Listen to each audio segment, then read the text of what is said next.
Team Karmelo gets a win in court. They're getting a new judge. I'm James Parker. It's The James Show. News Talk 820, 93.3 FM, WBAP. We're going to get you started here with a great summary from our news partners over on WFAA around the Karmelo Anthony appeal. In just a few hours, Karmelo Anthony and his attorneys returned to court pushing for a new trial. Anthony was convicted of murdering Austin Metcalf at a Frisco track meet last year. Our Janelle Fort is live at the Collin County Courthouse where a new judge is taking over his appeals. Good morning, Janelle. Good morning to you, Dia and Matt. Well, there is no doubt that yesterday was a win for Karmelo Anthony's legal team, but today comes the much harder part. They now have to convince that new judge that there were problems in that first trial serious enough to throw out his conviction and do the whole thing all over again. So yesterday, a visiting judge agreed to remove Judge John Roach from the case. One of the defense's biggest arguments centered on an interview Roach did with WFAA just days after the verdict, where he said he believed the trial was fair and the jury got it right.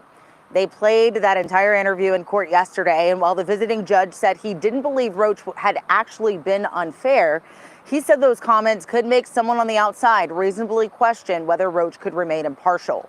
That was enough for him to grant the recusal. Here's how our legal expert, Ton Shapiro, put it. Technically, that's probably the first victory they've had in this case since it started, but it doesn't really change the landscape of what's next. And what's next starts this morning. So retired Judge Michael Chitty has now been appointed to hear Anthony's request for a new trial. Anthony's attorneys are expected to raise several issues they say kept him from getting a fair one, including agreements over evidence that were never put on the record, restrictions on courtroom access for the public and media, Anthony's decision not to testify, and the removal of 3 black potential jurors. Now, Anthony is expected to be back here in court today. Cameras are still not allowed inside, so we will still have our team of legal experts and reporters inside so that we can get you the latest developments as they happen. I'll send it back to you guys in the studio. All right, Janelle, thank you so much. Hang on a second. Can we just go back a little bit? What was that judge's name? Did you catch the judge's name? I think it was around this part. Just allow me to be a child. Had in this case since it started, but it doesn't really change the landscape of what's next. And what's next starts this morning. So retired Judge Michael Chitty has now been appointed. Michael, what? Don't say it, Garrett. Don't say it on the air. Did you hear that guy's name? That's his real name. Did you hear that? Starts this morning. So retired Judge Michael Chitty has now been appointed. You can say that? Okay. I'm not going to harp on that too much. But look, let's be grown-ups for a second here. This is a win for the Karmelo Anthony team. The fact that he got a new judge means that there's going to be a new guy to come in and see this, and we don't know what's going on in Judge You-Know-What's head. We don't know if he's the number 1 judge, or maybe he could be the number 2 judge. Huh?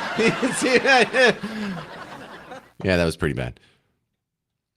New evidence has actually come to light that we didn't have back in June when the trial started. And a few people are reporting on this. I'm going to read you from a friend of the show, Sarah Fields, who's done some killer reporting on this, and she attended every day of the Karmelo Anthony trial up in McKinney when it happened in June. So in this update, there are new texts from Karmelo Anthony that weren't allowed in the first case, and I think they might end up being allowed in this second case because they've come to light here. So apparently they're not off the Overton window just yet. So let me give you some of these texts from that are being reported here. Let's see. So the prosecution said a lot of people asked why Karmelo Anthony took a knife to a track meet. Those reasons were captured in our 404 motion. And Karmelo's ex-girlfriend went to the assistant principal the morning that Karmelo stabbed Austin Metcalf. She told the assistant principal that she broke up with Karmelo and he was stalking her the day of the murder. A text is then shown from Karmelo Anthony that says, "I'm low-key on the verge." That's the morning of the stabbing. I'm low-key on the verge. If you're familiar with Gen Alpha slang, that's kind of like millennial or even Gen X slang for I'm finna pop off.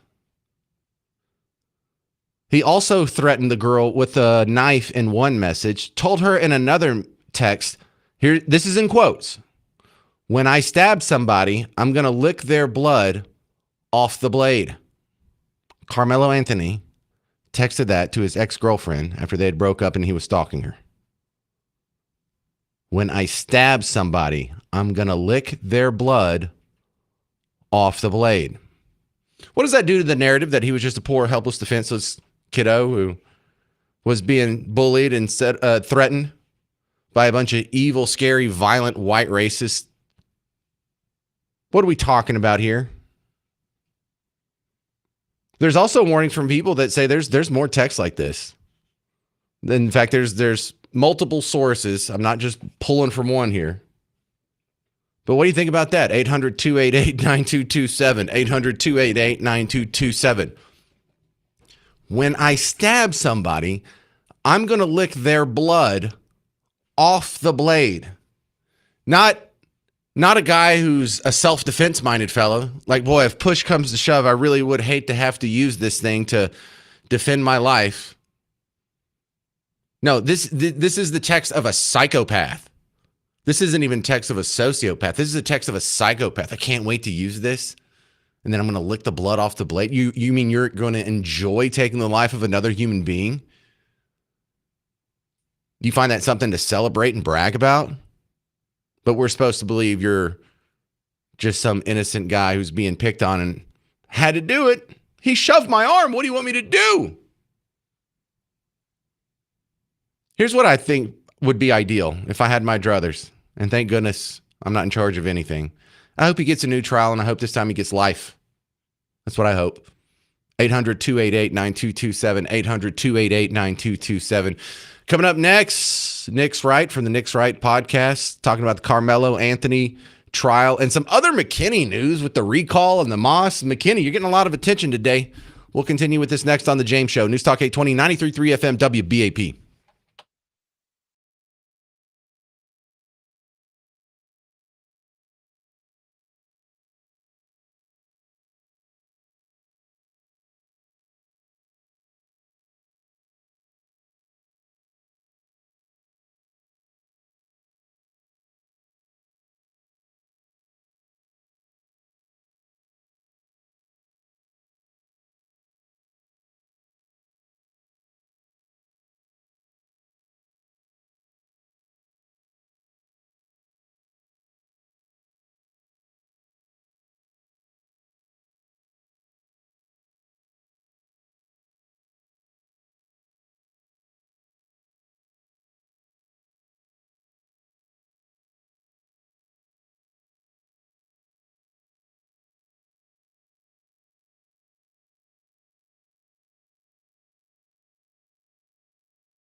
Yeah, we got a lot of news out of McKinney for some reason. I'm James Parker. It's the James Show, News Talk 820, 93.3 FM, WBAP.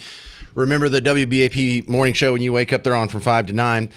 My next guest is going to help me keep track of all of this, but just in the last couple of weeks, we now have this Karmelo Anthony appeal that's going through the court system in McKinney. We have the recall petitions that most recall petitions don't have a chance. This looks like it might have a chance. We have the giant mosque that was just approved and all the protests around it to help make sense of it all, or at least try and relay some of the info. Nick from the Nick's Right podcast coming back on the James Show. Welcome back, Nick. Now, you were keeping track of the original case. Are you surprised that there's still protesters that are coming out for an appeal hearing? Surprised? No. I think that they're trying to fight this pretty hardcore. So I wouldn't call it surprise. I'm more surprised about the evidence that just came out. So the evidence that just came out there was evidence that was basically pretty damning evidence against Anthony. And they did some kind of like gentleman's handshake deal to not present it. And now that's coming out that they're trying to get a new trial. And it's pretty damning evidence, to be honest with you. Well, I was reading one of the texts here. He had threatened his ex-girlfriend with a knife, and then also said that when he stabs someone, when I stab somebody, I'm going to lick their blood off the blade. So this, oh my God, this was evidence not presented at the first trial. Do I have that correct? That is correct. That is something that is being presented at this trial. And according to what I saw, allegedly, the reason why they didn't present it is because they had some kind of gentleman handshake deal to not present it. And now I'm wondering, like, who the heck are representing these people to do a handshake deal that would bury some of the best evidence that is going to shine the most light on this complete subject? I mean, seriously? Okay, well, this doesn't make him seem like a sympathetic figure here. No. Look, here's what I'm hoping. I hope he gets a new trial. I hope all the evidence comes out, and I hope he gets life. I hope it turns out worse for him. Yeah. I think this is probably going to be him trying to get a new trial, and then the new evidence coming out is going to backfire in his face. Like, he's actually probably going to go to jail for life now instead of what he had before. So I think he just shot himself in the foot. Nice. All right, we're talking with Nick from the Nick's Right podcast, one of the Nicks from the Nick's Right podcast. And another big story coming out of McKinney. The big mosque got approved, and now the recalls are kind of in response to the mosque. Do you think that they have a chance? Because most recalls are just a futile effort that really gets people exercised for nothing. But some people seem to be a little more optimistic about this one, Nick. Yeah, this recall probably has a lot more legs than we thought. I mean, the one who's heading it up, her name is Ashley Marie. She actually got reposted by Rob Schneider on X a few times in support of this specific recall. And the amount of signatures she's getting, they're hitting their goals every day. And they only need, like, I want to say like 5,600 signatures. And so it's not that big of a number out of 200,000 people. So it's very well possible that this is going to actually happen. And so, but we don't need to lose the momentum. People need to continue to sign that petition. That way we can actually get this recall in place. Another thing I saw that would probably be a hot, heavy conversation on the Nick's Right podcast is there's a new decree by the city of McKinney honoring the month of Ramadan. Yeah. Actually, I need to do some correction on that. That came to light about 3 or 4 months ago via Amy Mack and the Rare Foundation. But someone just recently sent that to me saying, "Hey, do you remember this?" And I was like, "Oh my gosh, I need to get that out there." And I didn't remember that. Pop off again. Yeah, I didn't remember it either, but someone sent it to me, and then Amy Mack came and said, "Hey, we reported on this a while ago." So this was actually way before they approved the mosque. And so, like, this happened 3 or 4 months ago, and then they approved the mosque. So you can see the timeline of, like, okay, something's going on here in McKinney, and something needs to happen, which is why these recalls are so important. Man, I've been trying to get Amy Mack on the show. Can you hook me up with her?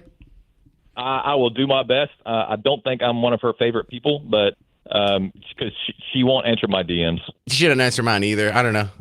Maybe she's heard my show and doesn't like me. I have to make all kinds of assumptions here, but she's doing some great work online. She is doing some amazing work. Yeah, I'll never say anything bad about her, and I've been trying to get a hold of her as well. We wouldn't want to get her on the podcast to talk about it, just to get more light on the subject. You know what I mean? Well, I got to watch it because I remember I was hounding someone to come on the show for a long time. And they're like, I can't do it. I'm deaf. You stop asking me to be on your radio show. I was like, oh, now I feel like a bad person. That was a while back, but I'm deaf. Yeah, it's embarrassing when that happens. All right, Nick's right. What's coming up on your latest podcast?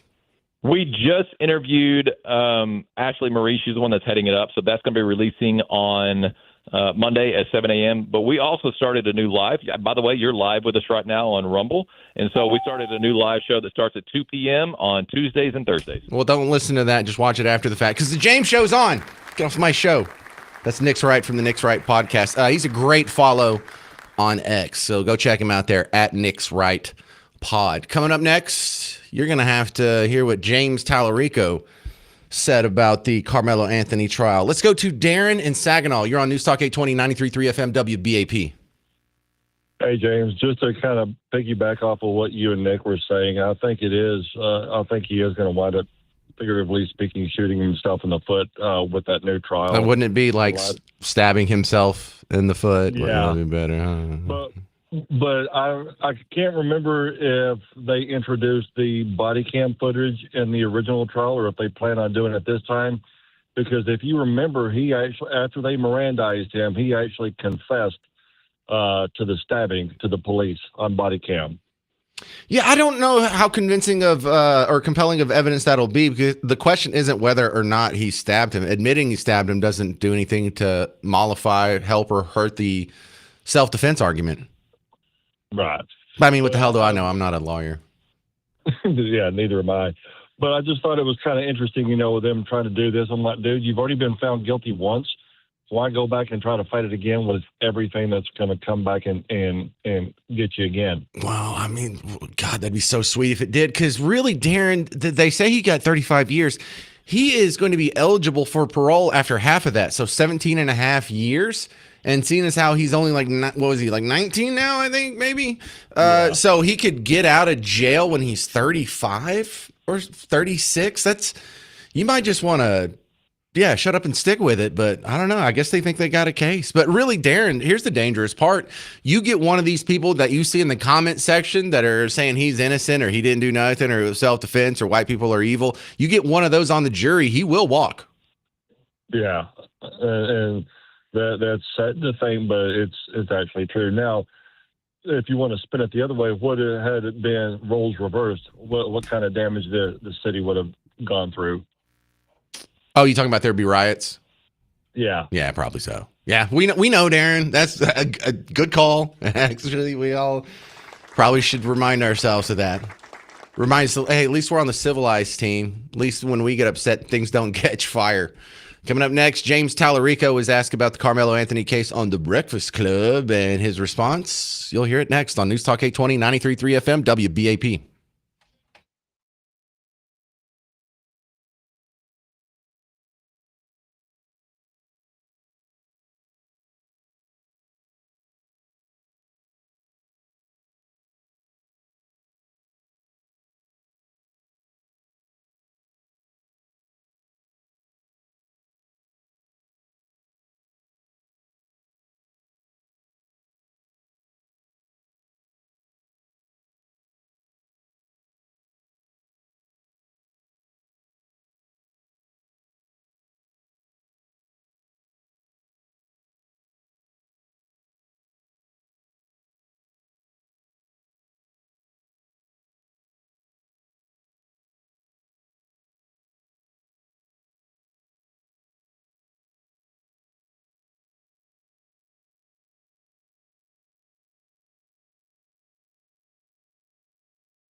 Well, we got some new evidence in the Karmelo Anthony case. I'm James Parker. It's the James Show, News Talk 820 93.3 FM WBAP.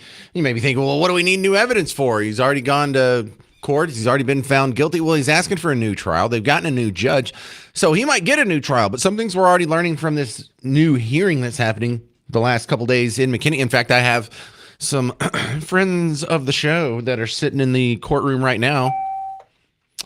You'll probably get an update from Sippy Cup tomorrow or Monday.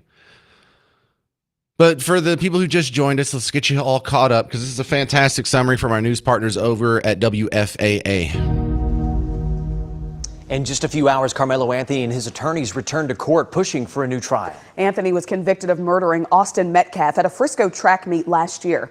Our Janelle Fort is live at the Collin County Courthouse where a new judge is taking over his appeals. Good morning, Janelle.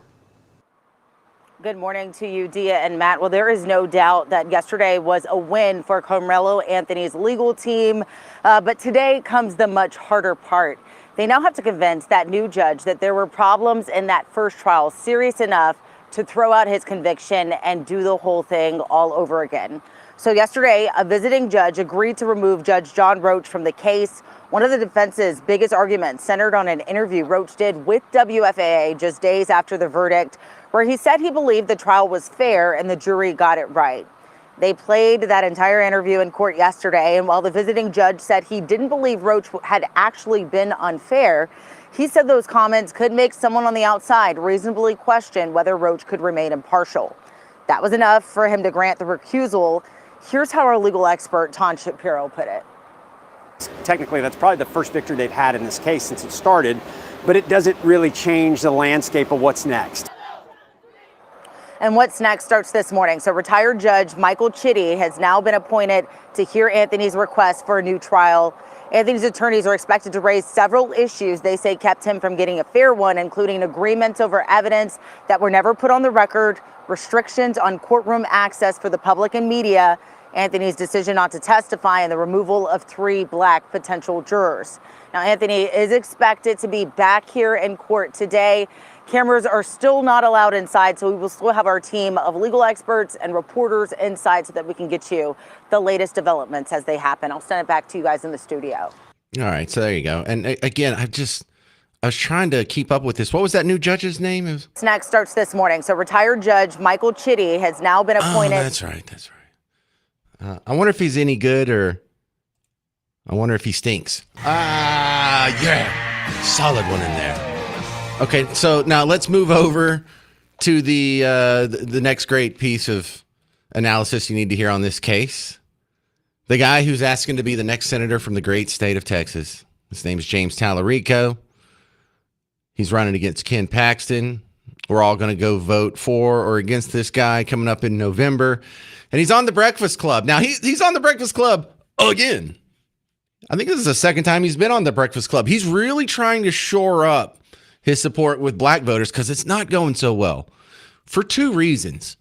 One reason is they absolutely screwed Jasmine Crockett out of that primary seat. She was the one that was winning, and then the establishment, the money, the donors, the media, they all got in behind this guy. I don't know why. I think she was a better candidate anyway. And also because guys who are of that persuasion, or at least perceived to be of that persuasion, they're not real big on the rainbow people. Okay, let me just put it like that.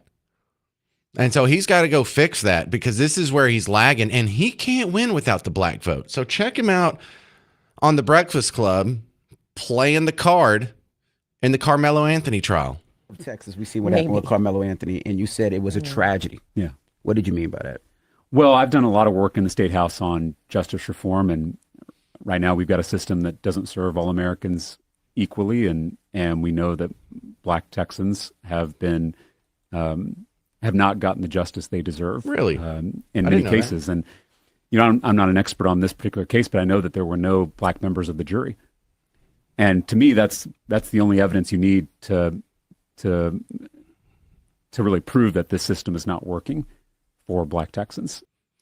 What is with this presenting of the case? That they make it sound like the black guy got stabbed by the white guy. It's like, well, see if we can get him justice. Get him justice. His justice would be go to jail, be put in a box for the rest of his life. Are you under the impression he didn't kill him, James Talarico? Are you under the impression that it was really self-defense? Oh, it's not fair because he didn't have a black person on the jury.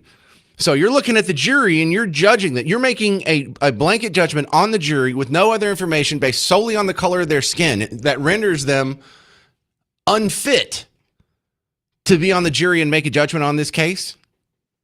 That is actual racism. Whenever you're judging people based solely on the color of their skin and you're making a judgment value about them, not whether or not they'll need sunscreen, but whether or not their opinion should be valued in a jury box. Well, I'm sorry, white people's opinion isn't as valuable to you as someone else that's darker based solely on the color of their skin. He doesn't believe that. This is pandering. This is gross pandering. And I think black people were smart enough to see through that. Because I think most black people that have contacted the James Show are actually against Karmelo. They actually think this was murder. There's a difference on whether or not it might have been negligent manslaughter or murder, but everyone thinks he's guilty of a violent crime and should be locked in a box for a long time. Not everyone, but I don't know. Do you think that'll work for him? Do you think that just kind of naked pandering will? It'll work for some people for sure. The Dominic Alexanders of the world will probably lap that right up. But will the Jasmine Crockett's of the world? 800-288-9227. 800-288-9227. Coming up next, some more sound bites from the political front on this. The Karmelo Anthony trial really isn't about violence anymore. It's about politics. And we'll keep going down that little rabbit hole next on The James Show. News Talk 820, 93.3 FM, WBAP.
Hey there, welcome back to the James Show, News Talk 820, 93.3 FM, WBAP. Let me share you some feedback I'm already getting on the Karmelo Anthony updates here. If you're just joining us, he's asking for a new judge to hear his appeal, and he got it. So that sounds like something that, Team Karmelo hasn't got a whole lot of wins in this one. This sounds like a win. Well, God taketh, God giveth away. There's also some new information that came out that I just learned that you probably hadn't heard either about Karmelo Anthony. Some of the texts leading up to the day of the event show a violent nature. Talked about stabbing someone, stalking his girlfriend. The day of the stabbing, his ex-girlfriend contacted the assistant principal asking for help because Karmelo was stalking her and she was scared of him. But one of the killer quotes here, the day of, he said, "I'm low-key on the verge." And then he also threatened his ex-girlfriend with a knife in one message. And then in another message says, "When I stab somebody, I'm going to lick their blood off the blade."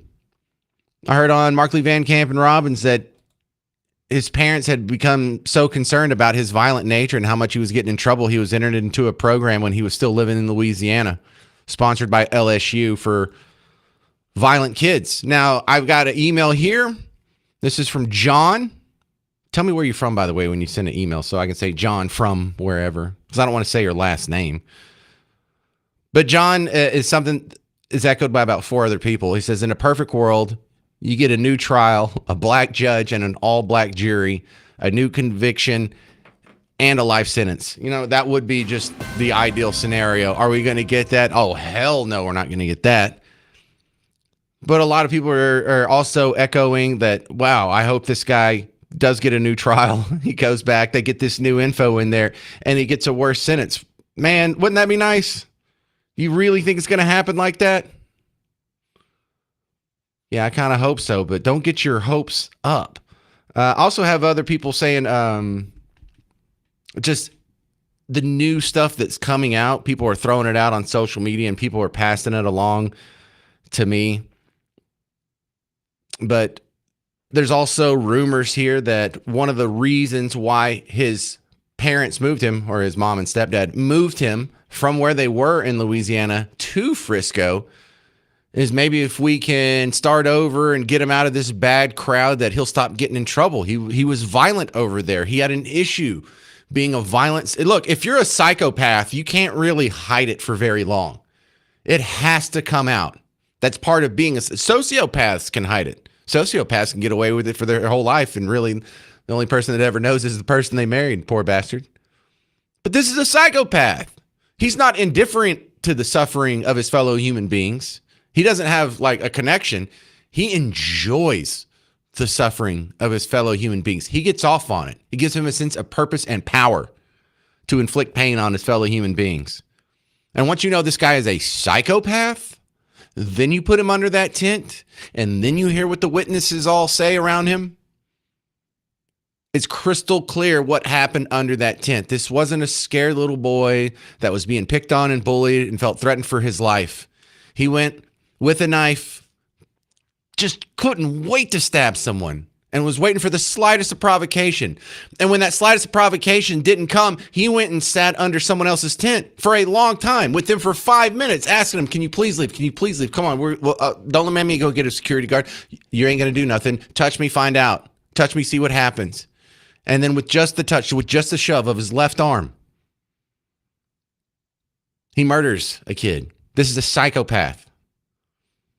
I think it's an injustice that this guy might get out in 15 years or 17 and a half years. But you know what? Part of me thinks, keep showing this trial. Keep showing more and more and more evidence of what a sick psychopath. Licking the blood off a blade of a knife after you murder someone. You're not like upset about it. You're not traumatized by it. It's not the lesser of two evils. It's something you relish, enjoy, celebrate, brag about.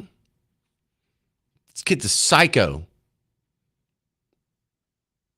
Stephen A. Smith said it perfect a couple months ago.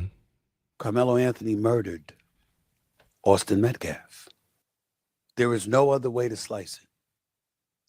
How else Do you explain, or can you explain you at a track meet appearing in a visitor's tent, Austin Metcalf and his brother, according to reports, come over to you asking you to leave because you're sitting under their tent? An argument ensues. Folks have said it spanned more than 5-6 minutes. Others said it went as long as 15. A two-hand shove is believed to have happened by one witness. Another witness said it was a one-hand shove. How does that justify Karmelo Anthony pulling out a knife and stabbing Austin Metcalf to death? How? That's not justification. That's murder.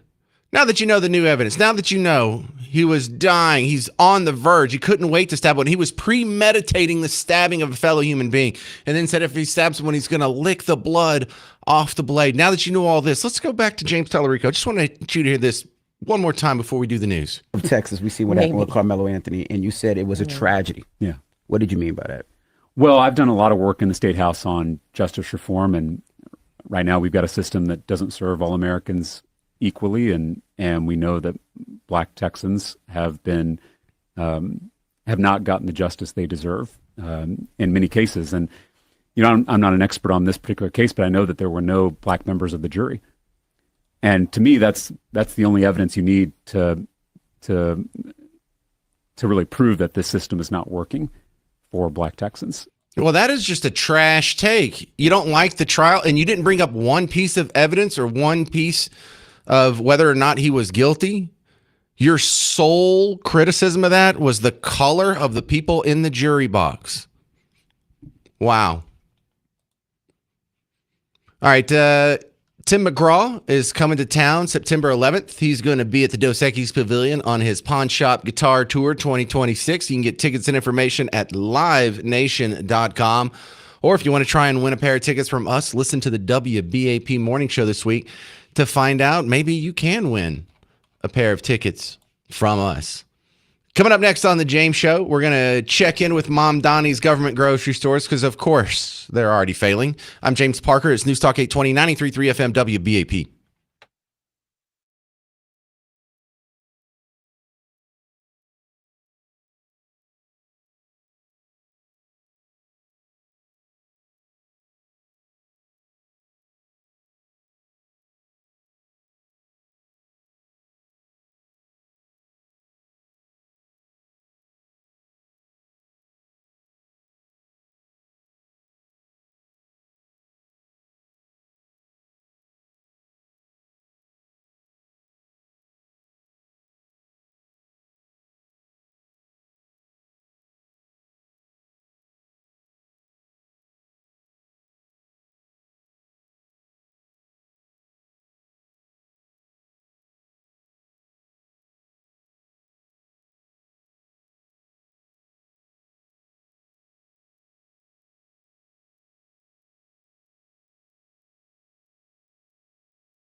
How many problems could we avoid if we just admitted capitalism is better than socialism and we stuck with it? I'm James Parker. It's the James Show, News Talk 820, 93.3 FM, WBAP. You know, I think it's a damn shame that a guy can go win the mayorship of the biggest city in the greatest country the world's ever known, New York City, and then go out and say something that's just economically flat earth. It is to go out and say, well, socialism, we've just got to try, and not be laughed out of the room, and not have people in the media go, you know how many cities have tried this? You know how many countries have tried this? You know how many times this has been tried and it's failed every time? What the hell are you doing? This is a dumb idea. You shouldn't do it. Why don't the citizens erupt? Well, hell, half of them can't read. The other half went through school and all they learned is they don't know who can have babies anymore. And so now we're just forced in this negative feedback loop of failed economic programs that sound nice. So if you're just joining us, I could run you through the warped timeline that we're in real quick. Mamdani this summer, we're going to have government grocery stores in New York. Since 2019, food prices have soared at grocery stores around the country by roughly 30%, in fact. Talk to shoppers around the city, and you'll often hear the same frustration. Wages have not kept up, which is why city government is stepping in to make people's lives more affordable.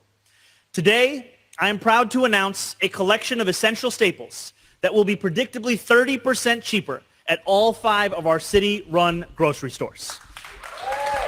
Now, how do you make them 30% cheaper? Well, the government store will sell them for 30% cheaper, and they'll make up the cost that they're losing from the wholesale price through tax dollars. So you're paying for your groceries, and you're getting a deal, but the deal is still being paid by you through your taxes. So that's a weird way to, air quotes, save money, but the same obvious things that have come up everywhere this is tried.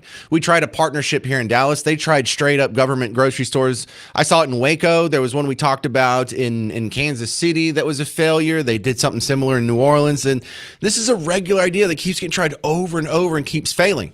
But the same questions come up. So here is Mamdani being asked in August, what about are you going to have to ration this stuff? If you can sell milk 30% cheaper than everywhere else, why wouldn't the grocer 10 miles away come in, buy all your milk, take it to his store, and sell it at a markup? So, of course, there's going to have to be rationing here. How are you going to keep people from taking advantage of that, that deal, basically? And is there going to be a limit on the number of items that someone can take that are discounted at that level from that essential basket? So our RFP makes very clear that this is a program for New Yorkers to be able to put food on the table, not a program for people to be able to make a quick buck through reselling. I'm going to pass it over to our EDC head, G Pack, to add some additional details. Yeah, you better pass it over. She basically says we're going to have to ration it. So now you still have to pay for 70% of your groceries. The other 30% is going to be paid by your taxes. And there's going to be people who are grifting the system, which is probably going to drive up costs a little bit more. In order to mitigate the grift, you're going to have some auditors and some inspectors and some sort of oversight. So now there's going to be bureaucrats on the system, and you have to pay their salary with your tax dollars too. Is this really making your groceries cheaper? And so now the question that came up this week, fantastic to ask. Finally, someone's bringing in some quite obvious stuff that you and I thought of the first day. And I didn't catch this lady's name. It's the hairless lady. I heard they were making fun of her on Markley, Van Camp, and Robbins. She looks like Sinead O'Connor in 1994. It has nothing to do with what's coming out of her mouth. If I agreed with it, I would still make fun of her hair. So let's not do that. But she is yes, Sinead O'Connor, great singer. Thank you, Garrett. This is your input. So the New York City grocery store boss under Mamdani is now faced with the question coming from the media that are saying, hey, you have some other grocers that are somewhat in the area that are complaining that you're going to be stealing business from them, because people that used to go to them and buy milk and eggs and bread at normal price are now going to buy that at the government grocery store for 30% cheaper. They can't compete with that. They're going to lose money. What are you going to do about that? Well, we'll just give them some tax money. I think ultimately the goals of these locations, not just here in East Harlem, but any borough location, is to be complementary to the neighborhood, and really, rising tides, right? We can all cooperate and work together in a meaningful way. Do you mind, what is I've heard that term from EDC officials, that these are meant to be complementary.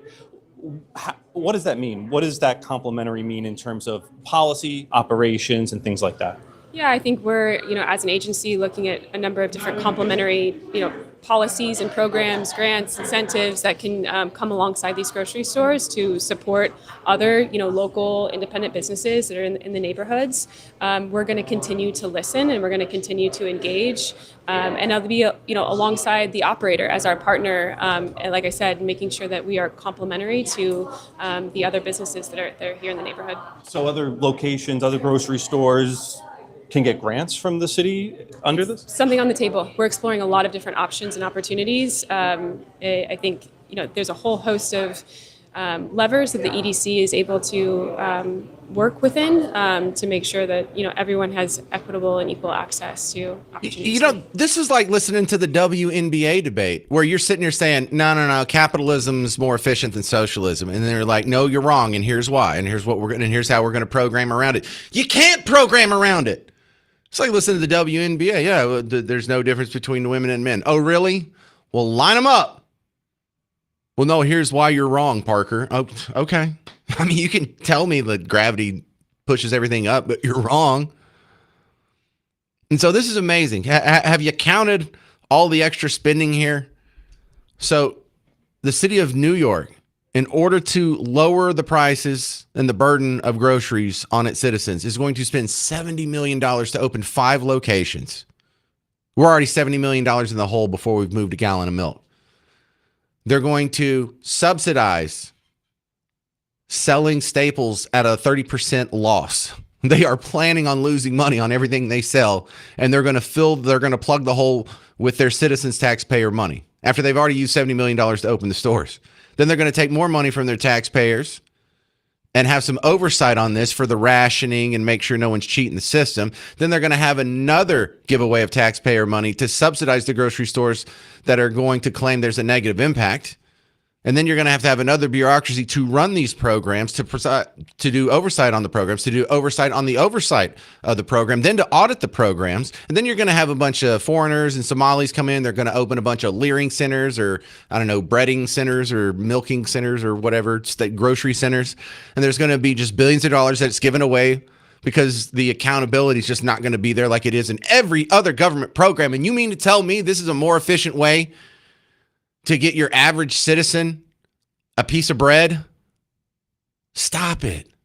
This is so dumb. I mean, let them do it so we can make fun of it for purposes of the James Show. But coming up next, there's a great lecture from a college professor where he was talking about a similar string of program on top of program on top of a program that failed during the Great Depression. His name's Burton Folsom. He's a professor from Hillsdale. And you're going to hear a 2-minute clip from one of his seminars, from one of his little symposiums about this exact subject. 800-288-9227. I'm James Parker on Newstalk 820 93.3 FM WBAP.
All right, we're going to do a quick economics lesson here.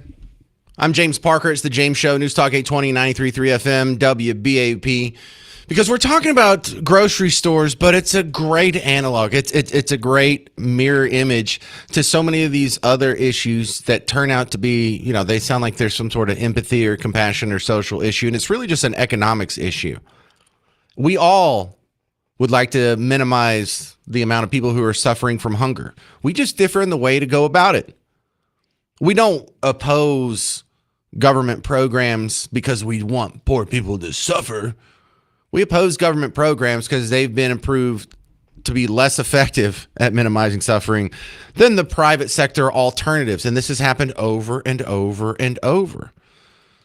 But also there is a weird spiral up that happens with government programs because government programs, especially through the eyes of the voter, shamefully, this is one of the shortcomings of democracy, capital D, is that they only think about the intentions. They only think about the title. They only think about the goal. They don't think about the unintended consequences. And when the unintended consequences show up, the tendency isn't to, let's just repeal this. That was a mistake. The tendency is to try and deal with the unintended consequences with another government program that's going to create another set of unintended consequences. And it just keeps going, and government just keeps getting bigger and bigger and bigger. And another layer of bureaucracy, another layer of rules, another layer of air quote oversight. And we should have learned this for good during the Great Depression. Now, I love talking about the economics of the Great Depression because they have the excuse that we don't have now. They just didn't know any better. America had been a free market capitalist, very classical liberal governance up until that point. And classical liberal is what now we call libertarian, but I don't want to taint the argument. Now, once we went through the Great Depression and we saw all of the reactions and the failed Keynesian economics and socialism that tried to chase this problem down, now we don't have the excuse. We should know better. We're just ignorant at this point. And I don't mean that as an insult. I just mean economically, the American people are ignorant. Because if we knew all this, we wouldn't even try the government grocery stores. But here he is. Burton Folsom was talking about how in the Great Depression, there's the Smoot-Hawley tariffs. And so there was a trade war that happened and the price of our crops dropped through the floor. So the government had an idea. FDR said, well, why don't we pay some of the farmers to not produce? Yeah, if you've got 160 acres, why don't you just produce on 120 of them and we'll pay you for the 40 acres that you let lay fallow. And then here's what happened. Well, the government discovered something when we paid people not to produce. We told everyone, okay, I want to be paid. I'm not going to produce on 40 acres. Okay. And we were getting ready and sending the checks out. And we discovered, the Department of Agriculture discovered something so unpleasant that they just hated almost to admit it publicly. It's just hard to believe. I know some of you will be astonished. Some of the farmers were paid not to produce, and then when no one was looking, they produced on that land anyway. And then they were going to sell the results.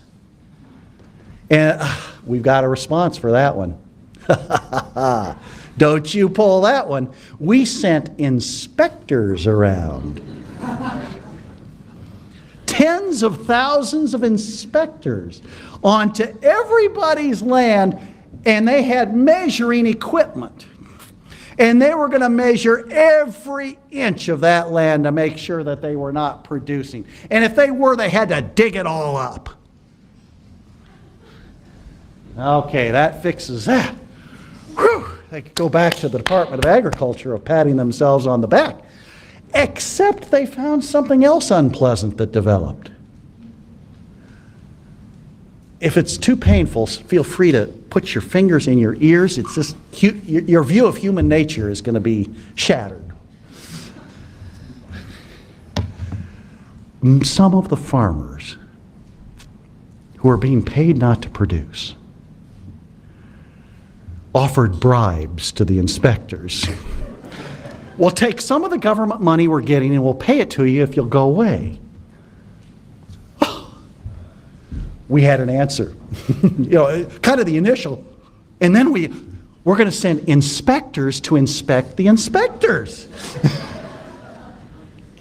So we have tens of thousands of inspectors inspecting the other inspectors to see what kind of job they were doing.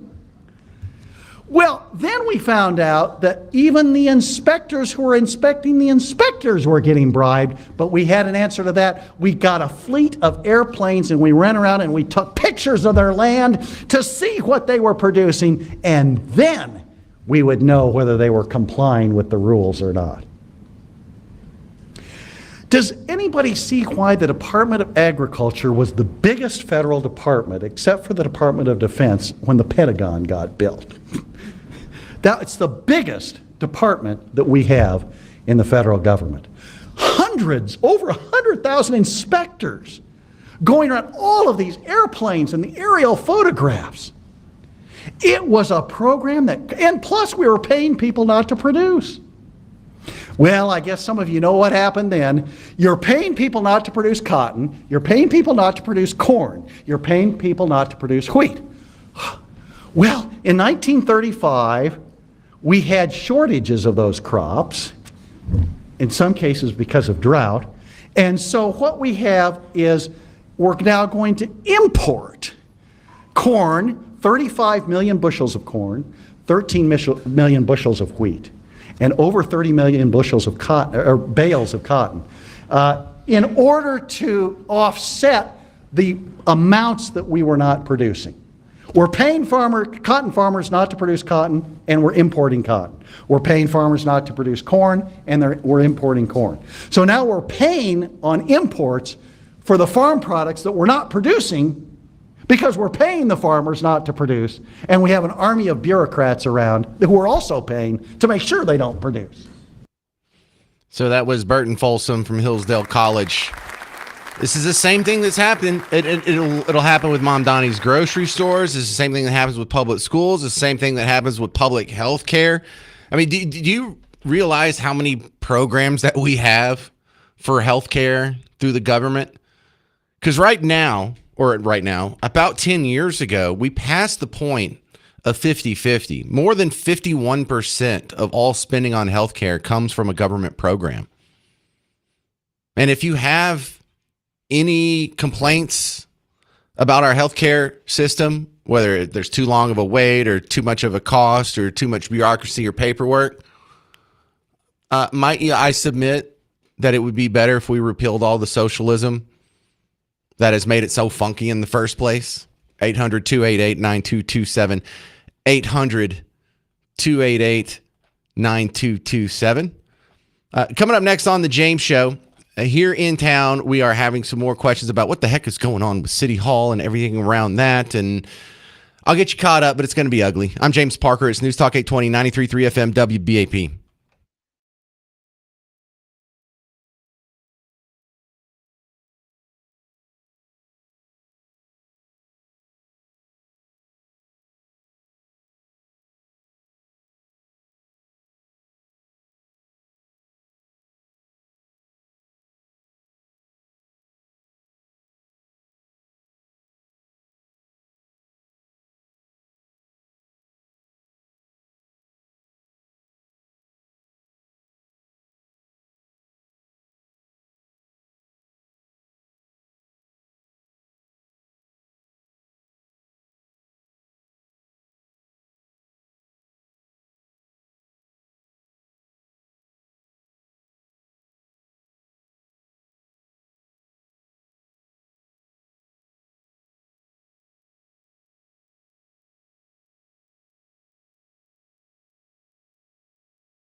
Hey there, welcome to the James Show, News Talk 820, 93.3 FM, WBAP. I am your host, James Parker, and we talk about Mamdani's grocery stores, not only so we don't do the dumb grocery store thing here, but I just want to cement in people's heads that we all say capitalism is better than socialism. We all agree capitalism is better than socialism. If I took a poll of people that are listening to the show right now, I imagine 90+% of them, if I gave them the question, is capitalism better than socialism? We would all say yes. Well, why do we tolerate socialism when it comes to our children and their education? If we're admitting that the Mamdani grocery store is inherently flawed and failed precisely because it is divorced from free market economics, why would education be any different? Why would healthcare be any different? Why would saving for retirement be any different? So, look, we're all having a good time laughing at Mamdani's grocery stores, laughing about how there is an economic flat earth line of thinking to possibly think that the government could do something more efficiently or cheaper than the private sector, yet here we are tolerating it all day, every day. In fact, we get hundreds of dollars taken from our paychecks every month to fund the taxes that pays for this failure. Y'all ready to get rid of some of this other socialism too? Frank in Rockwall, you're on News Talk 820, 93.3 FM, WBAP. Yes, I'm just wondering about two things with the government-run grocery stores. Okay. Who is going to respond to burglaries or holdups at the grocery stores? And will the grocery store workers be unionized? Yeah, I think the grocery store workers are unionized anyway, whether they work for the government or not. But absolutely, they'll be unionized because they'll be public employees. So yeah, they'll be under whatever civil service thing. And I imagine the cops will investigate any crimes or robberies. Well, where'd that question come from? There won't be any cops to do it. Oh yeah, because they want to defund the police. Well, they haven't done that yet. So I think pragmatically speaking, there will still be cops to investigate theft. But yeah, no, you're bringing up, if they had their druthers and all the police were gone, then yeah, you could just rob the place blind and go on about your business. Because hey, you never know. Someone might have pushed their arm or something. But Frank, so you're against the government-run grocery stores? Oh, yes. And you agree that capitalism is better than socialism? Much better. Would you agree with me that we need to get rid of public schools? We need to gradually move away from public schools and go back to a private model. I agree with that. Texas is starting to do that, and so are we around the United States. And we also need to see and have some public information about the return on investment, on how much money they're spending and what the results are. We need to talk about the results, that the kids are not graduating and we spent this much on them. Right, and that's one of the headlines. And thank you very much for your call, Frank and Rockwall. You're a beautiful transition to my next topic, because there's an investigation that's announced, and Ken Paxton's office is supposed to, or Greg Abbott appointed some guy that's supposed to be auditing the budgets of some of these school systems and seeing how much actually goes to the classroom. And the thought process behind that is just locked tight. The questions come up because in some of these school districts, the population hasn't really gone up, of students hasn't really gone up, but the funding has. And so where's that money going? Is that money actually going to the students, or are we just creating new administrative posts and it's really just a jobs program for leftist advocates? Well, we're about to find out. The Texas Comptroller is launching a review of up to 4 school districts' finances to make sure they're spending taxpayer money responsibly. It comes at the request of Governor Abbott. Now, the Comptroller's office says the districts selected for review will vary in size and location, and those led by state-appointed boards are exempt. The selected district will be named in the coming weeks. A final report, though, due by the end of the year. So the legislature can consider the findings when session does begin in January. So it's not as stark of a contrast in the state of Texas as it is in like our neighbors, because I lived in Louisiana for a while, and I was a talk radio guy on a station just like this. And in Texas, our population has gone up a lot over the last generation. Our student population has gone up a lot over the last generation, significantly. So, if we're spending more and it's more per student or whatever, there's kind of some questions and extra variables. But in Louisiana, the population has been stagnant. The population of students in the LSU system in all their colleges has been about the same over the last 25 years. But spending, the budgets have more than doubled. And even when you account for inflation, they've more than doubled. So the question becomes, well, did they get a whole lot of new students? No. Did they double up the teachers? And so now the class sizes are half of what they were? No, class sizes are about the same. For every extra dollar, every extra salary they put on, it was just an administrator. The size of their administration had more than doubled in the last 25 years. And so you can't tell me that spending actually helps. You can't tell me that that's actually useful and needed. If the college system was working just fine with half the administration it had, same number of students 25 years ago, clearly those guys are unneeded. Well, what are we spending that money? What are we getting in return for that? Here's the answer. The soft answer is nothing. The real answer is you are hiring a bunch of Democrat political activists in giant six-figure salary jobs where they're going to have a ton of free time. They're going to be off in the holidays. They're going to be off on Christmas time. They're going to be off all summer.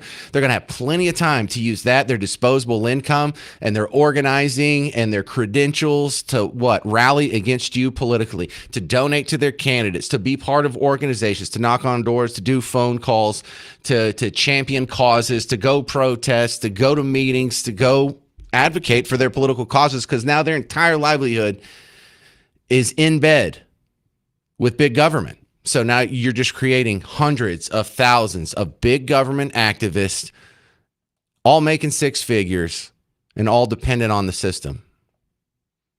Coming up next on The James Show, Governor Abbott wants to ban public schools from using H-1B visas. Dude, why are we doing that for 5 seconds? Why are we doing that yesterday?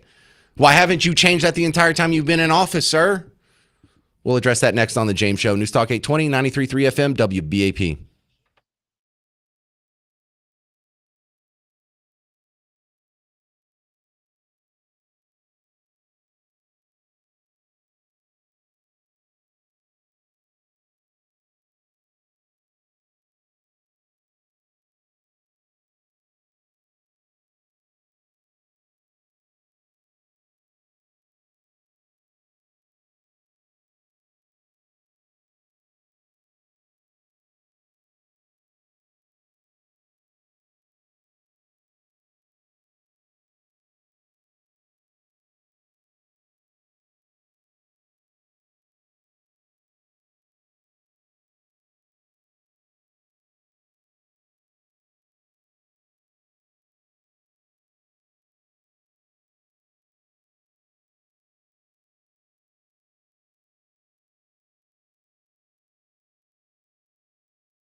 What on earth are we doing using the H-1B visa system for public school jobs? I'm James Parker. It's the James Show, News Talk 820, 93.3 FM, WBAP. This is filed under a whole series of stories that happens on the James Show called Why Weren't We Doing This Yesterday? WFAA has your report from the latest from Governor Greg Abbott. Meanwhile, Governor Abbott wants to ban Texas public schools from using H-1B visas to hire foreign teachers, a move that crippled districts like Dallas ISD, which do rely on those visas to fill hard-to-staff positions. Last year, Dallas ISD had more H-1B educators approved than any other district in Texas, specifically recruiting bilingual and special education teachers. Public school districts in Texas do employ more educators on H-1B visas than any other state, according to the National Education Association. The president of Texas American Federation of Teachers tells us H-1B visas do help fill critical teacher shortages. I think it could be potentially catastrophic. The programs, the policies that he's putting forth seem very, don't seem very strategic. They seem very much from the hip. They seem very much based on culture wars as opposed to actually congruent policy that could actually improve public education in our schools.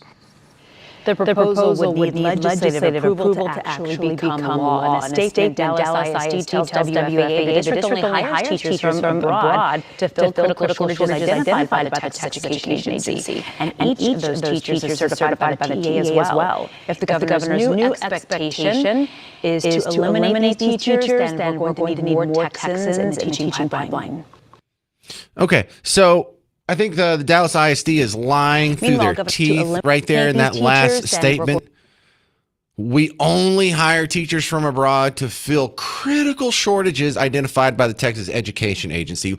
We know that's a lie. Texas Scorecard was looking into this earlier this year, and they were showing how DISD was using this to hire teachers' aides, to hire janitors, to hire regular support staff. You don't tell me that we have a critical shortage of teachers' aides. What we really have, here's the truth. They don't only hire teachers from abroad to fill critical shortages. They hire teachers from abroad so they don't have to offer native teachers a higher salary. Because without this labor pool, how would they fill those shortages? If we didn't have the H-1B program, if they couldn't just go take cheap people from the third world, how would they get more teachers to fill those spots? They would what? Raise salaries. Wow. And so for all you people who say you care so much about teachers and especially public teachers, why would you support this program that suppresses wages? Why would you support this program that prevents wages from being higher than they otherwise would? And not only is the wage not higher than it otherwise would, there's someone's daughter or son who would have that job, but they're actually not going to get a higher salary. They're going to get $0 because we're going to import someone from the third world who's willing to do the same job for $48,000 a year. This is bad for teachers. This is bad for Texans. This is bad for our economy. This is bad except for everyone in the administration who, if they save money and pay teachers as little as possible, there'll be more money for them to divvy up. This is only good for the higher-ups in the administrations in the public school system.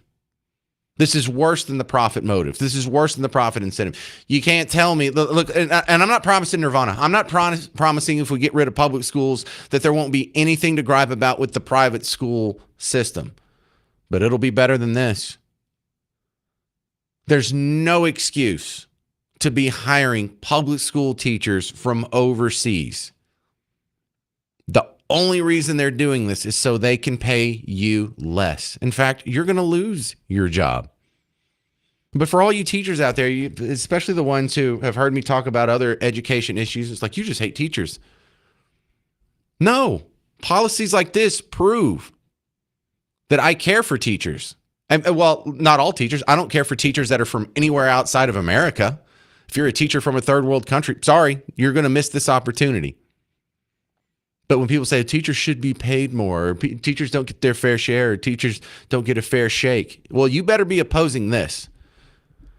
And what really chaps me about this is how is this already approved? We've had Republican control of this state for 30 years, and we're hiring H-1B visas to kick your daughters and sons out of their jobs and be replaced at a lower salary? Because here's all the questions that you should be asking. Does this help us get better scores in Texas schools? No, it couldn't possibly be that some guy coming over here whose English is his second language and he has no experience in the American system whatsoever could be better than the average teacher who's leaving these jobs. So does it get better results? No. Does it, when I say is it cheaper, not is it cheaper to hire the teachers, do your property taxes go down? Does the amount of spending, is there any cuts to the budget? No, the money they saved is just going to go to some bloated bureaucrat up the faculty line, an administrator who has no bearing on whether or not your kids can do fractions by the time they get to Berkeley Engineering School. All right, here's Isaac in Burleson. You're on News Talk 820, 933 FM, WBAP. What do I have wrong today? What do you have right today? First of all, we have just hit the 40 trillion mark, and the guys you constantly protect on this radio station account for nearly 1/4 of that overall deficit. And then we look at the educational system. How does you and your plan work as far as privatizing education when you have a lot of people who are low income? How they get a quality education? Well, are they getting a quality education now, or is a big chunk of them graduating illiterate and unable to read at a 12th grade level? At least they have a shot at getting one. Now, whether they had a self-determination to get that. Don't give me intentions. Give me the results. Yeah, that's a vast majority of people who are not being successful. But you talking about socialism. Yes. And as far as public education, so do we need to disband our fire departments and our police departments as well? Well, no, actually, policemen have the function that is acceptable in the Constitution. It's not socialism to have police, law enforcement, courts, the enforcement of your private property rights. Yeah, that's well within the purview of the government. And so I would be against policemen. Fire department's a little iffy. I could make a good case for private sector fire departments, although if it's on a small enough local level, like on a municipal level, that's not really as socialist. It's not like we have a national fireman program, not like we have a national fireman department. It's not like our police, because like in Mexico, they really are, their police are far more socialized than ours are. Because when you walk out of the resort in Cancun, there's a guy there with an AR. It's a federale. He's a federal cop, but they're enforcing the local laws. And so we sort of have a division of power with our cops that make it less socialist. So, like cops aren't really beat cops. Oh, I'm a little over time. So beat cops aren't really enforcing immigration law, as you see. And federal cops aren't really enforcing speeding tickets. So at least there's a division of power in there. But no, generally speaking, capitalism is better than socialism, especially in schools, especially in healthcare, especially in anything that's economic and not spelled out as part of the government's job in the Constitution. 800-288-9227, 800-288-9227. We're going to talk about flock cameras and cameras in the classroom next on News Talk 820, 93.3 FM, WBAP.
So when it comes to flock cameras, is the crime fighting a worthy trade-off for surveillance? I'm James Parker, News Talk 820, 93.3 FM, WBAP. Welcome to the big show. And I love this conversation that we're having on flock cameras because, number one, it's intelligent conversation, a worthy conversation to have, because as technology evolves, as the human condition and our abilities evolve, well, the Constitution was written in such a way to evolve with it. And so where do we learn about the new boundaries? Because the privacy concerns are real. The crime fighting powers are real. So how do we balance this out? Now, it's the classic, it seems to be along the classic debates of trading a little bit of freedom for the promise of safety. And in the end, what do you get? Neither one. But in this one, are you really trading any of your privacy here? Because the Supreme Court, I think the founding fathers would all agree, you have no right to privacy when you're out in public. And so the other part of the flock cameras isn't just that there's cameras monitoring you. It's now that they're attached to AI. They can log what they see. And that includes license plates. That includes facial recognition. So now the government can set up these cameras all over, wherever, and usually this is being done on a city level. And the privacy advocates are saying that's wrong. You shouldn't be able to monitor us like that. Well, you're in public. You shouldn't. What's the constitutional argument for that? It has been used to fight crime. And I think the little bit of gray area here is going to come from the fact that it has been misused so much already in just its infancy of being deployed in the public sector.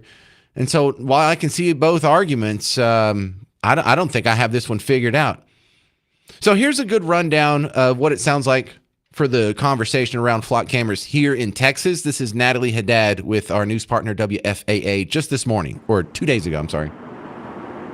Good morning. Flock cameras are at the center of growing privacy concerns here in North Texas, and they are typically used as license plate readers, but sometimes they go beyond tracking cars, and certainly people here in North Texas are at odds with these cameras. We're going to start in Hood County. Constable John Shirley posted pictures of himself covering flock cameras in his area with large bags. He wrote, "They've been completely unplugged and covered," and told the company that owns the cameras, quote, "Come get your garbage out of my county."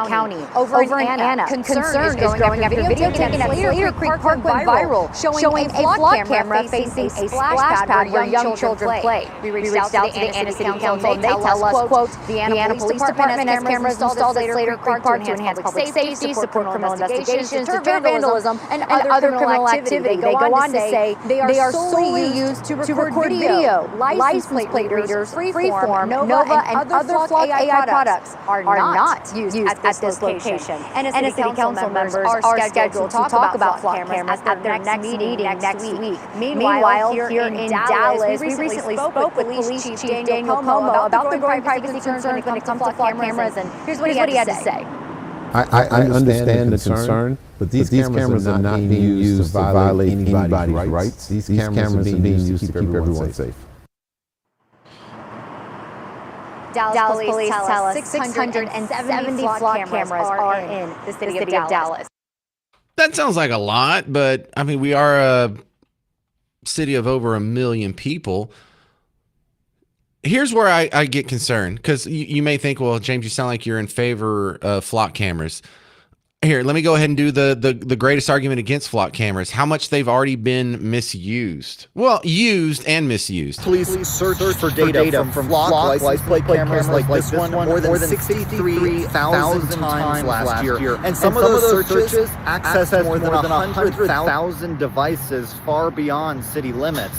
That's according to data I just got from the Dallas Police Department. It also shows that one officer searched more than 7,000 times for license plates. The department says Only some officers are authorized to use the program, so he may be searching on behalf of others. The data we got also logs generally why officers are looking at these flock camera data. It ranges from investigative leads to suspect vehicle, but it doesn't give descriptions beyond those general terms. The Dallas police chief says he believes these cameras are critical to public safety. He gives an example where he says that they were used to catch someone who is now accused of murdering 2 different people in different instances, someone who the police chief says he believes would have been a serial killer if it weren't for these flock cameras to catch him. The department also says it has policies in place to stop misuse of this technology. The chief says he can't recall any officers disciplined for use of this technology. Now, you've heard stories in other cities about how cops were using this to track their ex-girlfriend or catch their wife cheating, or the possibility of misuse is something that's going to be there with any technology that you turn over to a government agency, but that doesn't make it necessarily right or wrong. There is a legit law enforcement benefit to having these things. And the surveillance concerns, for me, the only reason they really fall flat is because you're in public. And there's been crime cameras for years. They just haven't been able to use AI to start logging this stuff. Also, how is this any different than what you see on the tollway? You can pretty much guarantee your license plate is getting measured and logged anytime you get on any of these toll roads that have the toll readers. So I think there is a little bit of gray area with this new technology. Where do we redraw the line between privacy and being in public? And the flock cameras are forcing this conversation, and they already exist, so we need to have it. Is it just a violation of your rights if there's AI attached to these surveillance cameras? You know, like the people were wondering, why would Allen have a police camera trained on a kid's splash pad? Well, be a good way to catch child predators, wouldn't it? So I don't know. Let's dig around in this gray area. You'll hear from some of your neighbors next. 800-288-9227. 800-288-9227. Because after flock cameras, now we got to talk about cameras in classrooms, because they're doing that in Fort Worth. You'll hear about both coming up on the James Show. News Talk 820, 93.3 FM, WBAP.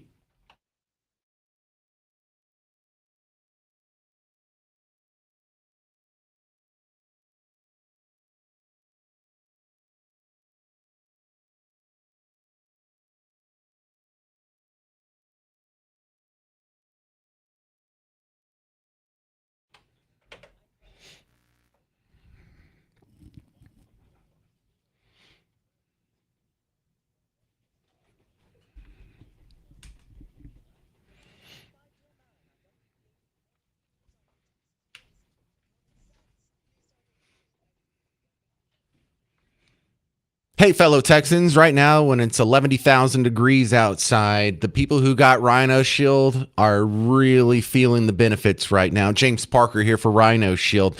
Because listen, you could be saving money. You could lower your energy cost during a terrible week like this with Rhino Shield. It's 8 to 10 times thicker than paint, but don't worry, it won't change the surface texture. It still looks great, keeps the wood grain or the stucco or the adobe, whatever you have under it.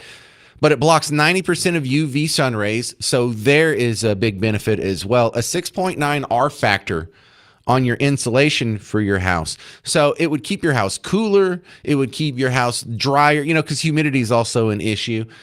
And right now, this is when it would be expanding with the extreme heat of your house and not cracking, flaking, or peeling. Paint would be letting you down right now. If you just stuck with paint on your house, you wouldn't be saving money on your energy costs. This is when it'd be peeling off at the corners, and it wouldn't be blocking UV sun rays. This is when Rhino Shield performs the best, the hottest heat Texas has to offer. So why cheat yourself? Look, when it's time to get your home fixed up, don't paint your house. You coat your home. Go to rhinoshielddfw.com. Never paint your house again.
To flock or not to flock?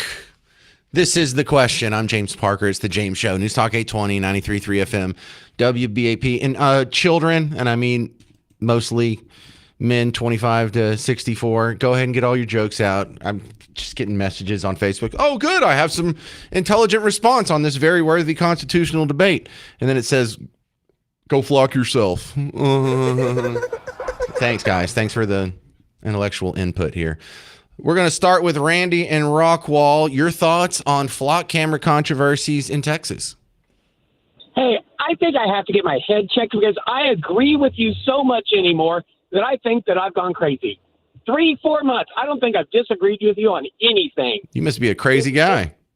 I must be. Now, flock cameras 100% support them. You're right. In public, no assumption of a right of privacy. All it is better tracking. This saves the police money. It makes the police more efficient. Yes, I understand the whole abuse of powers, but that's why we have courts. We sue that police officer. We sue their department if they violate the rules, and the department will make rules to keep that from happening. That's how the game is played. Well, I don't think it'll prevent the abuse. I think we can minimize the abuse, and that's kind of good enough for me. Because what I've noticed here, Randy, were you listening to the show I did a couple months ago where they were doing there was a police chase in Los Angeles, and they called off the police after a couple minutes, and they just followed him around with the flock cameras until, like, he even stopped and got gas and refueled and kept going. And they just waited till he was done, and then they went and picked him up. And I was thinking at first I was making fun of him. I'm like, look at these sissies. They don't even do a good car chase anymore. They're just letting them get away with it. No, they don't need to. They don't need to endanger anybody's life. They don't need to do a pit maneuver in the middle of the freeway. They don't have to have the helicopter up there burning $800 worth of gas. So, I mean, I kind of liked it. And look, I'm a privacy rights guy here, but I don't know. I think flock cameras are a net positive.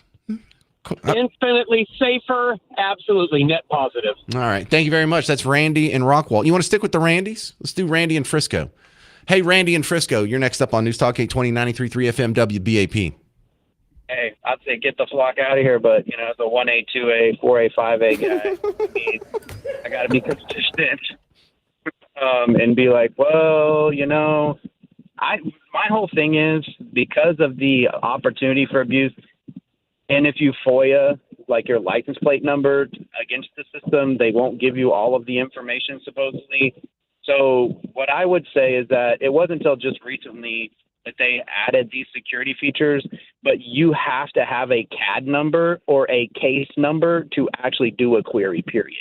Like they have to put something in the system where there's a requirement of a certain number of characters and numbers that have to be in there entered before a police officer can query it, because there has to be a okay, that kind of helps, but how would that work for the Los Angeles police chase that I just mentioned? They already opened a case just based on probable cause or suspicion, and if that's all it takes, then that's not much of a safeguard. Well, I have probable cause that this woman that I was dating was speeding. Yeah, that's the ticket. Now I've got to follow her around. Well, but whenever you do a FOIA, then you have that FOIA, that CAD number, and that CAD number would pull up that. Right, but no. I'm sorry to interrupt. I just want to get in more calls. So that wouldn't be a FOIA that we saw in Los Angeles. That was real time in action, not the next day. Let's go get a judge or go take this to a bench and get them to sign off on looking up the flock cameras. Apparently, they were able to do that in real time. Oh yeah, I'm sure they did in real time, but somebody could have, immediately, like you were saying, immediately opened up a case. Immediately opened up. Right. And so that's what happened I think it was in Georgia, where the guy followed his girlfriend, like 7,000 different searches on his girlfriend's car, trying to catch her cheating, or I think they were already broken up. And so he was just putting in there for just light causes. Well, I'm investigating a crime. And so, I mean, that the safeguards, I think, are falling flat right now, but I would rather work on the safeguards and get them up to snuff than get rid of flocks altogether. And thank you very much, Randy and Frisco. Because I mean, if you try and make the case against it, like if you wanted to be super libertarian about this, then I would say, if flock cameras work so good, can we do a private sector alternative? Can we have just some network where we can string into anyone's Ring doorbell camera or the surveillance camera they have on the parking lot of their gas station? And it feels like maybe if we just went that route, we could sort of string together the same network of cameras to catch criminals in real time without coming up with a government-dependent system. But that's me just trying to argue against myself. Brian in Dallas, you're on News Talk 820, 93.3 FM WBAP. James, I'm not sure I agree with the flock camera system just because of the AI portion of it. I'm okay with the cameras. But my point I wanted to bring up is that the toll tags. We all have toll tags in Dallas, and the toll tags are tracking us all over the city, just not on the tollways. They've got antennas up that are tracking those toll tags just to be able to track traffic. TxDOT uses them. Yeah, because we all have like a little chip in our toll tags, don't we? Right. Is that what's going on with that? That's tracking us forever. Because they used to have the card that you would Velcro to your window. Remember when they had the big plastic clunky ones, and then it turned into a sticker? And I assume there's still a chip in there. They're just not that obvious about it. Chip. Yeah. Yeah.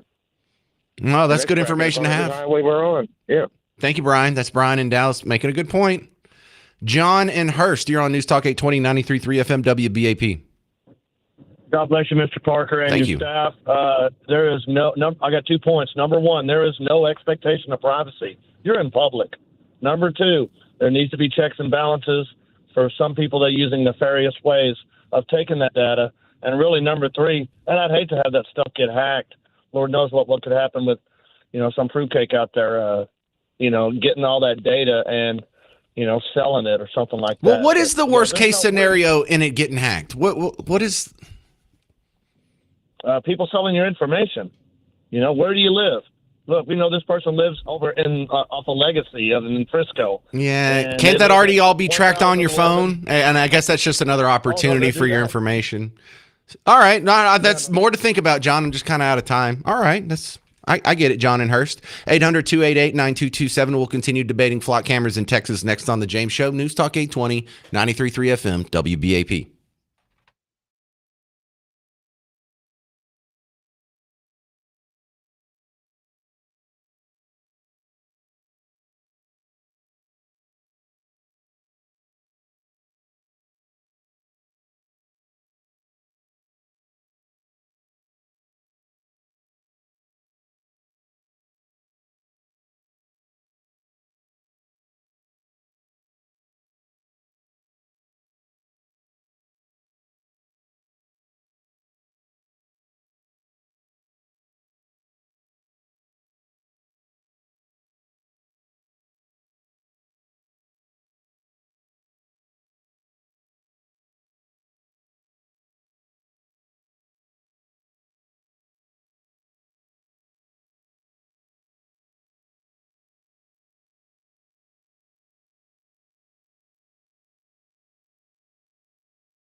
Yeah, we're debating flock cameras. Where does your privacy begin? Where's the new boundary here? I'm James Parker. It's News Talk 820 93.3 FM WBAP. And it's been a debate here in Texas. We've actually had some counties fight against them, reverse course, take them down. There's been instances of vigilante vandalism against flock cameras in Texas. And some people are just kind of weighing the pros and cons here.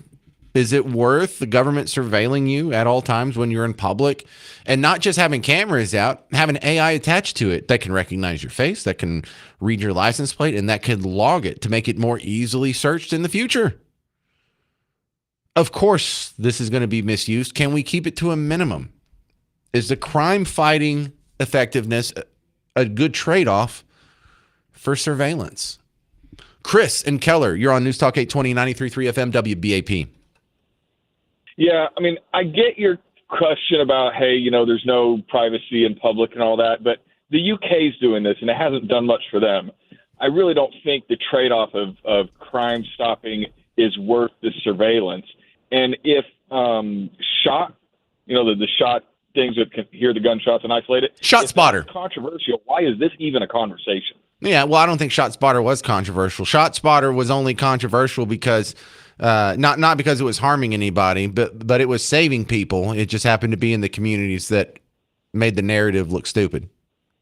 Well, exactly. I mean, do we really want to be the UK? Have you seen V for Vendetta? I mean, we're watching this. All these old movies, they're just playing out in real time now. So you're okay with surveillance cameras, just not the AI attached to them? Is that what I got? I'm not okay with trading the privacy. I realize we don't have a right to privacy in public. So yeah, but you're not trading privacy. Yeah, I mean, it's one thing to have the RFID chips that always know where your cars are. It's one thing for the cell phones, and they're tracking your phone through all the towers. But I mean, this is not just passive. It's completely overt out there. I think it's just a step too far. And where does it end? Minority Report?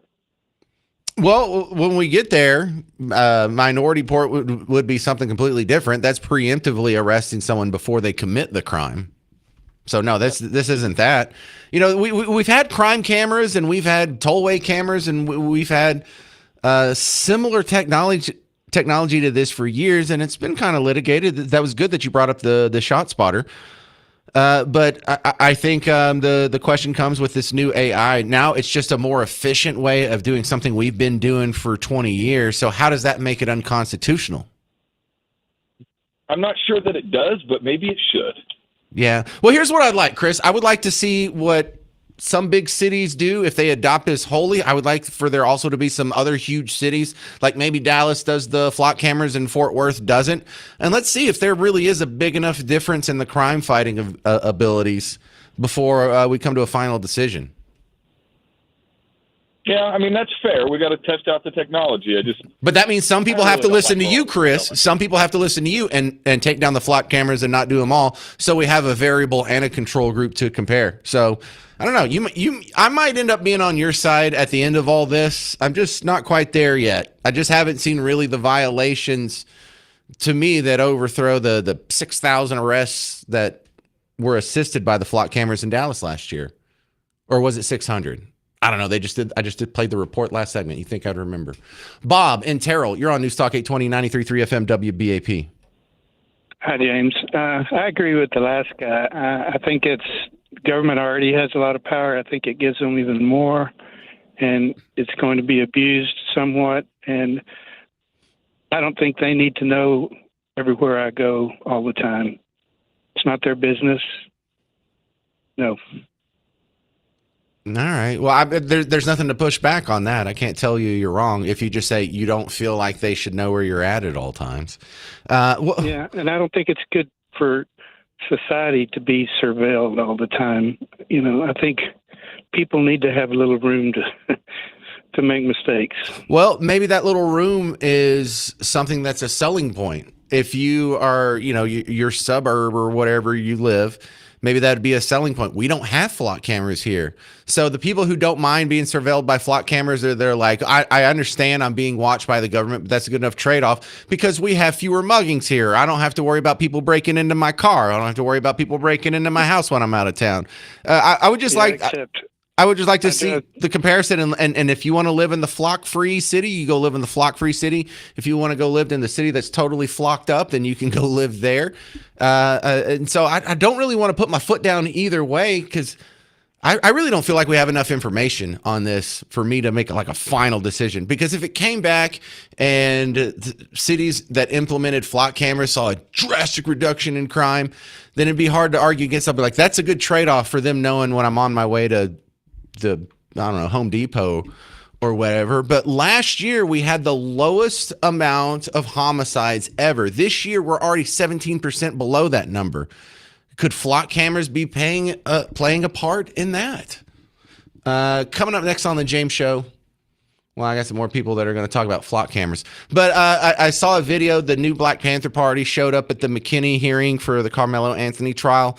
I'm going to play you a delicious piece of audio coming up next on the James Show. News Talk 820, 93.3 FM, WBAP.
Hey there, welcome back to the James Show. News Talk 820, 93.3 FM, WBAP. All right, I'm going to squeeze in one more call on flock cameras, and then you've got to hear this fun audio from the new Black Panther Party showing up in McKinney at the Karmelo Anthony hearing this week. This is Joe in Grapevine. You're on News Talk 820, 93.3 FM, WBAP. Hey, Joe.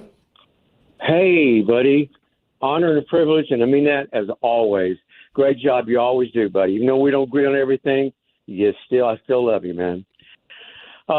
James, what I'm thinking on this whole thing of being former military, Marine, and privy to information that I held for many, many years and only came out just a few years ago. I won't go into it. I have brought it up before. It's irrelevant. But what I think is a possibility because of the border situation, the mass invasion that we went through, there was a lot of video taken of people coming through. A lot of people we do not know.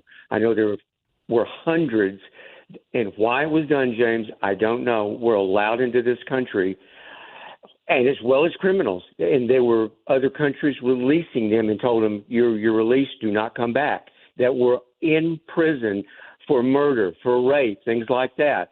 And, of course, when they came here, they realized they could be repeat offenders because the Democratic blue states were releasing them or not prosecuting them. James, this could be a national security issue because there are literally, with Iran, the resentment that some Afghans may have that the way we pulled out and left them, they were friends, they were people that helped us, they were in the green area. And so how do flock cameras roll into this concern? Well, they pretty much, I'm sure, they know that on social sites, on the internet, on phones, you name it, they know, and I'm sure that they're getting smart to that, just as Iran has gone to hard lines. They don't use cell phones. They don't use a lot of things because you can triangulate.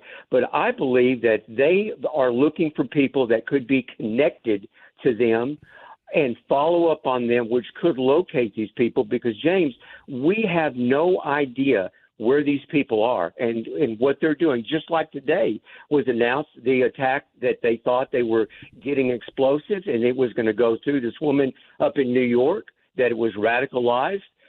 James, there is so much, I'm afraid, that is going on. They're not telling us not to panic the public. Maybe they will come out and tell us, but just think about it. They can if they get someone and facial recognition, they will be able to determine whether they're legal or illegal. Okay. So, Joe, and again, generally speaking, I think I'm more in favor of flock cameras than I am against it, but I do recognize there's a gray area. Here's my concern with what you just said, though, is the fact that we could use these things to keep us safe from terrorists. That was how the Patriot Act was sold to us. And so we gave up a little bit of surveillance power to the government so they could track you, at least the metadata in your emails, and maybe check out your phone calls if you are connected to an outside person with probable cause and whatnot. It was sold to us as fighting terrorists and keeping you safe. Now, more than 90% of the FISA requests are fighting drugs. They're trying to catch drug dealers and drug users and drug traffickers and pushers and cartel members and things like that. So the things that are sold to us by keeping us safe from terrorists have already been proven in the last couple of decades to immediately be turned around and used against us for just standard law enforcement purposes. I agree. And I think also they're going to be they already have waged a war, and they're going to be dealing with the cartels. I believe that the next target is going to be top cartel drug dealers. I hope not. Yeah. And then not to mention, trying to find out. I think it's more because of the terrorist-related situation and the threats that we already have. If you look back, James, there's a lot of threats that don't come out, and they're secret. Yeah. They eventually come out. So good job, buddy, on what you're doing. Just keep doing what you're doing. Just love you so much. Thanks, Joe. And if you see them actually catch a terrorist with the flock camera, send that to me immediately, and I'll pass that along on the show, because I think that would change a lot of people's mind, including it would, give me it would assuage my concerns a little bit. Thank you. That's Joe in Grapevine. Now I got to pass this along to you. The new Black Panther Party was up in McKinney yesterday protesting outside of the hearing for Karmelo Anthony. He just got a new judge. The old one had to recuse himself, and they just want to share this message now. You can't see the video, but there are 4 brothers who look like they're my age or older, which I'm almost 50, so not real intimidating. One of them looks like he's in kind of shape. The other ones don't. But there's a lady that's front and center, and she's not going to make the Olympics anytime soon. I don't want to. I'm not saying. Look, she's pulling up her pants like Chris Farley in the Van Down by the River sketch. That's kind of like her build, except she has 2 of the biggest, boobs probably possible for a woman her size. And when I say they go down to her belt, I'm not exaggerating. You cannot see her belt buckle. So she looks like a cartoon character, but she has a message for you. She's serious, y'all. Listen up, you white devils. The new Black Panther Party. And we're going to get their view on today's recusal of the judge. Oh, Black Power, yeah. Well, it's about goddamn time. All power to the people. That's the first step. Now we need for Karmelo to be released. All of the racist acts that took place under Judge Roach, from them not letting people come into the courthouse when it's supposed to be a public hearing, from them not giving the jury instructions on self-defense, so Karmelo would have never got a murder case in the first place. He would have had the jury would have had the option of manslaughter, from the racism. That's all we got of her. Didn't we? Wasn't she there at the trial too? I think I got a soundbite of her when the case was going on back in June. Was that her? Or no? I think that was somebody else. That was somebody. Sorry about that. Just mistaken identity. Yeah. The funny part is you go to a soundbite like that, and under the comment section, just a bunch of jokes, calling her the snack panther, or she's not fighting white supremacy, she's fighting diabetes. They are so mean. Some guy said she looks like a Glad hefty bag full of chili, and I thought that was just way out of bounds. That is so mean. Gene in Temple, you're on News Talk 820 93.3 FM WBAP. Go, Gene. Well, we're talking about the flock cameras and such, and what is done with the information once they get it. When you have district attorneys saying we're not going to prosecute anything less than $750, I've turned in theft and just been ignored. So it's all good to have the information, but we need to start talking also about our law enforcement and the folks behind it prosecuting these wrongdoers. If there's no penalty, then wait, Gene, where we have one of those jurisdictions that won't prosecute a crime if it's under some certain limit. You said 750. Where was this at? That was in Dallas County. God, that's dumb. I didn't know we did that. Yes. The DA said we're not going to prosecute under $750,000. So what about the poor store clerks or store owners? They got to suck it up. You know what? You found a chink in my armor there, Gene and Temple. Yeah. How about no flock cameras unless you're actually going to prosecute crimes with it? If you're going to let them get away with it, then you don't get the surveillance. If the excuse is for public safety, then I better see all the public safety possible out of these things. Thank you, Gene and Temple. I did not know that, and that does change my opinion. All right, that's going to about do it for my time today. Thank you very much for hanging out. Coming up next, the great one, Mark Levin, is going to take over. This Labor Day, you can win $1,000 from our holiday weekend contest. Go to WBAP.com, sponsored locally by Benjamin Franklin Plumbing. So go to WBAP.com. You can just click through to the little rotator banner at the top of the page, and hopefully one of you wins $1,000. I'd rather it go to a James Show listener than, I don't know, someone listens to Matt Locke. Just having fun. I'm James Parker. This has been The James Show. News Talk 820, 93.3 FM, WBAP.